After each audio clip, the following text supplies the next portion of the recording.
बिल्कुल, आप जो है हिंदुस्तानी जो परंपरा है, सनातन परंपरा उसकी काफ़ी पुरज़ोर पैरोकारी करते नज़र आते हैं और इसकी वज़ह से आपको जो मौलाना और मौलवी हैं, आपको इस्लाम का दुश्मन या इस्लाम विरोधी जी, करार जी, जी। देते हैं। इसका आप क्या जवाब देना चाहते हैं? भाई सच बोलने को कहा है कुरान में, even if it is your death, आपको नुकसान पहुँचे तब भी सच ना बोलें, ये इन लोगों की बदनसीबी कि इनके मुँह से कभी सच नहीं निकलता। वरना ये मानेंगे कि हिंदुस्तान में ये बाहर से आए हैं कि इनका काम है रिस्पेक्ट करना, यहाँ आके कनाडा में कहें ना कि नहीं यहाँ तो भैया फारसी होनी चाहिए ज़बान। इतने जूते पड़े ना बार मार-मार के ठीक है, लेकिन एंड में कहाँ जाना चाहते हैं? जिनसे दुश्मनी है इनको।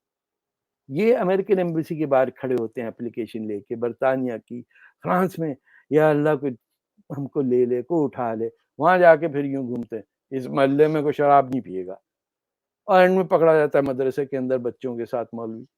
तो लानत है हमारे ऐसे किरदार पे। अब ऐसे लोग मेरी पे नुक्ताचीनी करें तो it is a validation that I am telling the truth. They are lying. वरना किसी एक मुसलमान का तो 1000 साल के अंदर हिंदुस्तानी नाम होना चाहिए था। अरबी नाम तो एक्सेप्ट कर लिया ना, जी। फारसी नाम भी है। अब तो फारसी नाम भी नहीं रखते, नसरीन, नरगिस टाइप के नाम नहीं रखे जाते। मुझे लगता है अब के वो उम्मे पता नहीं क्या ऐसे-ऐसे नाम रखे जाएँगे लोगों के। जी, दुपट्टे अरेबिक को नेम हटा दी, थोड़ा जी, दुपट्टा हटा अरबाइज़ेशन बहुत दिया। ज़्यादा हो गया। वो एक जिस चीज़ का हमारी ज़बान में ज़िक्र नहीं था हिजाब का, वो अब नेक बीबियाँ सर पे डाल के घूम रही हैं कि इससे हमें लोग देखेंगे नहीं। अरे बीबी, तुम्हें देख ही इसलिए वजह रहे हैं कि तुम्हें सर पे हिजाब पहना हुआ है। हर कोई देख रहा है ये क्या हो गया भाई? पसीने इधर से निकल रहे हैं गर्मी के अंदर, वो हिजाब पहने चली जा रही है आंटी। आपने देखा होगा वो जो कोई 2-3 हज़ार आ गई थी जी टीवी पे जब मैं शो वहाँ करता था, जी, जी, बुर्के बिल्कुल पहने मुझे याद हुए, है। पता ही नहीं चल रहा मैं किससे बात कर रहा हूँ। वो आपके खिलाफ जुलूस निकाला था। हाँ, तो माज़ी पे आ गए, मैं तो बात करने लगा, हाँ, ज़रीना बीबी कैसी हो तुम? नसरीन खैरियत तो है? मुझे क्या पता अंदर कौन है, तालिबान बैठे हुए हैं या औरतें हैं या आदमी हैं। इसकी ये फ़ख्र है हम पे कि पुरानी दिल्ली के अंदर लड़की पैदा होती, वहाँ दादी बन के मर जाती, बाहर का हिस्सा नहीं देखती। और बिजली की वायरें इधर से उधर खींची जा रही हैं, चोरी हो रही, मस्जिदों के बिल नहीं पे हो रहे। ये याददाश्त छोड़ के जा रहे हैं हम। हमें किसी ने बुलाया था यहाँ कि आके बाबर मियाँ ज़रा आना, लोगों के रंग ज़रा काले हैं तो आप गोरा कर जाइए थोड़ा-सा। वो आए, उन्होंने गंद फैलाया, 500 साल तक तबाही मचती रही। जाके एंड में हाँ। अयोध्या के अंदर टेम्पल बन गया और वो ना पैदा हुए, ना मरे यहाँ। और हिंदुस्तान के मुसलमान मचल-मचल के हिसाब से। बाबरी मस्जिद को नहीं गिरने देंगे भाई, किस स्केल अलॉटमेंट से तूने मस्जिद बनाई है? तू आया कहाँ से मस्जिद बनाने? कब आपके घर में कोई आ जाए ना पड़ोस में कि भाई हम तो पटेल हैं, पटेल लोगों का घर आधा मुसलमान का होता ही है। हुँ। करके देखिए, दूसरे की ज़मीन पे आए, मस्जिद बना के चले गए, मरे भी नहीं वहाँ। अरे भैया काबुल में जाके मरे कि हिंदुस्तान में गर्मी बड़ी होती है। बस लूटने आए थे कि मुल्तान में सोना जी, है और इधर है। So we are recipients of the ill will that we have in our hearts। हम नफ़रत एब्सोल्युटली और वो करते हैं तो आज हमें भी नज़र आता है। बिल्कुल नज़र क्योंकि आएगा। अभी रिसेंटली जो भारतीय सरकार है, जो इंडियन गवर्नमेंट है उसने एक लॉ बिल पारित हुआ है यहाँ पर जिसमें जो लड़का और लड़की है उनकी शादी की जो मिनिमम एज है वो बराबर कर दी गई यानी कि हुँ, 21 साल। इसका जो हाँ, हमारे यहाँ पर जो मुस्लिम नेता है वो बहुत ही पुरजोर इसका मुखालफत कर रहे हैं और कह रहे हैं कि लड़कियों को अगर 21 साल तक का टाइम दिया जाएगा तो वो आवारा हो जाएंगी, वो नहीं, बिगड़ नहीं जाएंगी। खराब हो जाएँगी। ये जो जी। वर्ड है ये खराब आवारा लाहौल वाला हम आवारा नहीं कहते। ये खराब हो जाती है जैसे कोई टायर हैं किसी गाड़ी के, कि साहब इसमें पंक्चर हो जाएगा। ये औरतों को इंसान नहीं समझते, ये अपनी मलकियत समझते हैं। हमारी 2 भैंसें थीं, एक की देखो टाँग टूट गई, अब इसको ज़िबा करना पड़ेगा। दे डू नॉट, ये जब आते हैं गल्फ से 5-5 हज़ार डॉलर के अंदर लड़कियाँ खरीदने तो कौन बेचता है वो उन लड़कियों को? बिल्कुल। पूछे ना इन माँ-बाप से, कहाँ जाती, किसको जा रहे हैं? वो क्या जाके क्या केरला में खरीद रहे हैं? खैर वहाँ वहाँ पे भी जा रहे होंगे क्योंकि आजकल हैदर तो वहाँ भी जी, अरबों का मज़ा हैदराबाद, आ रहा केरला है। हाँ, हाँ। जी, तो बात सारी ये है कि 21 साल इनका तो शरिया जो है वो कहता है 9 साल। आपको पता है कि ईरान के कानून के तहत 9 साल की बच्ची की शादी कराई जा सकती है। निकाह जो वर्ड है, एक तो हिंदुस्तानियों को नहीं पता, it is a very obscene word. इसको अरब पोलाइट कन्वर्सेशन में नहीं कहते, अरूस कहते हैं शादी को। एब्सोल्युटली लेकिन हम अ हाँ, तो अ, हम बदनसीब लोग हैं, हमें पता ही नहीं क्या कह रहे हैं हम। कह रहे हैं हमारी बेटी का निकाह है, प्लीज़ आके देखिए आप। लाहौल वाला।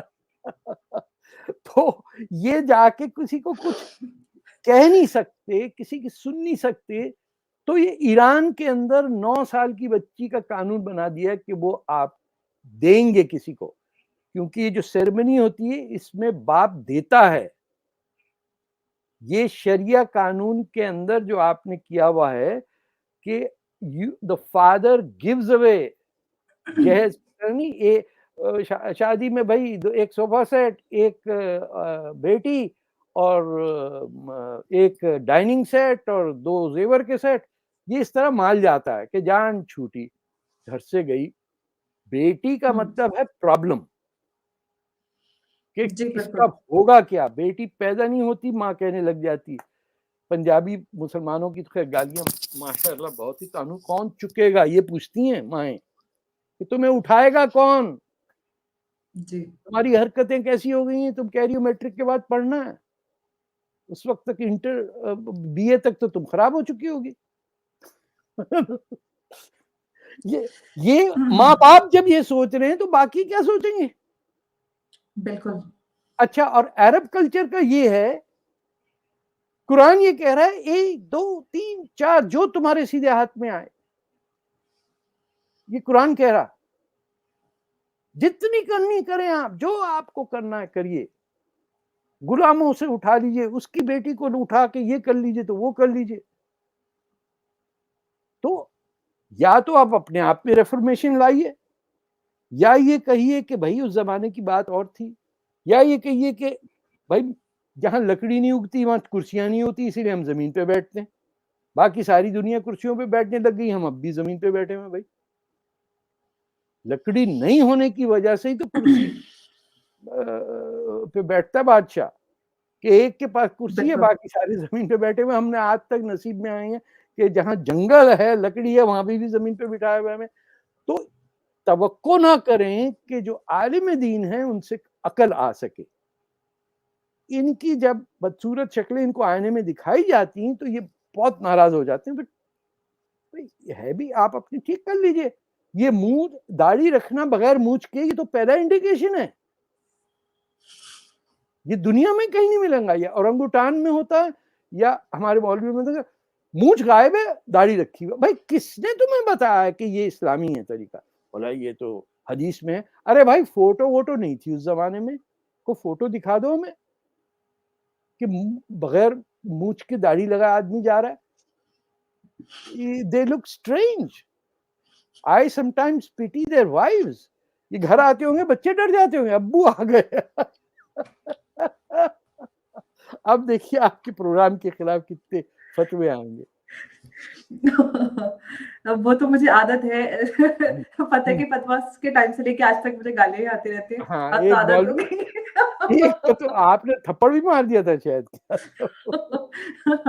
मैंने नहीं मारा था बट मेरी थोड़ी बहस-बसाई हो गई थी। हाँ, हाँ, हाँ, हाँ, कुछ तो हाँ, मारा नहीं था। दिल को ऐसा लगा कि आपने चपत मारी। उसका असर वही था। हाँ, मेरे मेरे साथ में बैठी हुई जो थी उन्होंने थप्पड़ मारने की कोशिश की थी लेकिन उससे पहले ही उन्होंने उनके ऊपर थप्पड़ों की हाँ, हाँ, बौछार कर मैंने दी। देखा है पूरा क्योंकि एपिसोड। उन्होंने जी, उन्होंने गालियाँ दी थी मौलवी साहब ने जो साथ में बैठी हुई थी उनको जी, बहुत जी, गंदी जी। गालियाँ, तो जिसकी वज़ह से उन्होंने हाथ उठाने की कोशिश की थी। ख़ैर नॉट टू ये वरी। चीज़ें ये बार-बार दिखती रहती हैं लोगों को। ये जिद्दोजहद जी, चलती रहेगी। ये औरतों जी, पे डबल वो तो वज़न होता है मुसलमान बच्चियों पे कि जी, जिसको मुझे गाली देनी होती है वो मेरी बेटी को देता है। ये बड़ी बिल्कुल, स्ट्रेंज ये है। ये बड़े जी, घटिया बिल्कुल लोग। मुझे याद है फ़तेह के फ़तवा के टाइम पे भी नताशा को लेकर बहुत बुरी-बुरी हाँ, बातें कही शो गई के थी, अंदर कह झूठी दिया अफ़वाह गया था बगैर शादी बिल्कुल, के मुझे रहती याद है मैं गोरे के थी। साथ। मुझे याद है मैं थी उस एपिसोड में, मैं उस शो पे थी माय गॉड! और सामने हुआ था। तो ये सारी चीज़ें हैं कि किसी को यहाँ पर होता ये है कि किसी को भी कमज़ोर करने की या तो अगर कोई मर्द है तो उसकी बेटी, बीवी या बहन को हाँ, गाली दे हुँ, दीजिए, कोई हुँ, हुँ। औरत है तो उसके खुद के हाँ, कैरेक्टर पे सवाल उठा यस, लीजिए यस, कमज़ोर करने यस, के लिए। यस, तो ये यस। तो होता रहता है। जाने दें, माफ़ तो करें इनका इनका वक़्त वो क्या है आपकी इंडियन मूवी है अपना टाइम आएगा? जी, बिल्कुल। ये वो हाँ, वो जी? अपना टाइम ये गाना है ना आपके बॉलीवुड का जी, अपना जी। टाइम आएगा, अपना अपना टाइम आएगा। जी, बिल्कुल। अपना टाइम आएगा, आप फ़िक्र ना करें। एब्सोल्युटली, बिल्कुल यस। है। तो और तो आपका बहुत शुक्रिया, आपने इतनी इंटरेस्टिंग फैक्ट्स बताए, इतनी सारी अहम जानकारी बताई हमें और हमारे व्यूअर्स को, उसके लिए बहुत शुक्रिया। और मैं दुआ करती हूँ कि आपकी सेहत अच्छी रहे और आप यूँ ही हमारे साथ अपनी जो एक्सपीरियंस है उसको शेयर करते रहें। नहीं, नहीं, और एनी क्योंकि टाइम। व्यूअर्स आपको बहुत बहुत पसंद करते हैं, बार-बार वो डिमांड करते रहते हैं कि तारिक साहब को बुलाया जाए, उनसे उनकी बातों को सुनना है। तो हाँ, आपको भैया सब लोग बहुत प्यार करते हैं, थैंक यू तो सो मच। इसके नहीं, लिए हमारा मुल्क हमसे छुड़ा हुआ है कि हम क्या करें? अगर जी, हिंदुस्तान का पार्टीशन नहीं होता तो आज हम कनाडा में थोड़ी बैठे होते। बिल्कुल आप यही दिल से हिंदुस्तानी हैं, डीएनए से हाँ, हाँ, हिंदुस्तानी हैं और आप हिंदुस्तानी बिल्कुल हैं, इसको डीएनए कोई नहीं से। बदल सकता, उस फैक्ट्स सबसे ज़रूरी है खुश डीएनए से रहिए। हिंदुस्तानी है। हाँ, हाँ। जी, शुक्रिया बहुत-बहुत, ठीक फिर है, मिलते खुदा हैं हाफ़िज़, इंशाल्लाह। नमस्कार। ओके, खुदा थैंक यू। हाफ़िज़, नमस्कार। ओके।